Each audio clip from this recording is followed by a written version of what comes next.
আসসালামু আলাইকুম। সিডিএমওতে নতুন একটি আপডেট চলে এসেছে। এক্সচেঞ্জার দিয়েছে কানেক্ট করার জন্য। তো যারা কানেক্ট করেনি তারা এই ভিডিও মনোযোগ সহকারে দেখে কানেক্ট করে নেন। তো প্রথমে আপনাকে অ্যাডোব যেতে হবে। অ্যাডোবে গিয়ে এখানে আসার পরে কানেক্ট ওকে এক্সচেঞ্জার টোন ওয়ালেট এখানে টিপ দিবেন। এখানে ক্লিক করার পর আমি আগে বলতে চাই আপনার যারা মানে ভিপিএন নেই তাদের ভিপিএন সুপার ভিপিএন চাইলে ইউজ করতে পারেন। এই ভিপিএন আগে কানেক্ট করে নেবেন। কারণ ওয়েব3 ওকে এক্সচেঞ্জারের ভিতরে ভিপিএন ছাড়া কোনো মানে কানেক্ট হয় না। আমার নেটের সমস্যা করতেছে। তারপর আপনার হচ্ছে কানেক্ট ওয়ালেটে ক্লিক করবেন। এই যে কনফার্মে ক্লিক করবেন। এখানে আপনার যে পাসওয়ার্ডটা দিয়েছেন এই পাসওয়ার্ডটা বসিয়ে দিবেন। আমার পাসওয়ার্ড দিয়ে দিচ্ছি।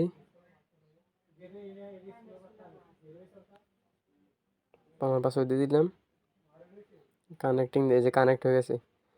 কনফার্ম। আমার পাসওয়ার্ড আমার এক্সচেঞ্জে কানেক্ট হয়ে গেছে। এভাবে আপনারাও আপনাদের অ্যাকাউন্টে কানেক্ট করে নেবেন।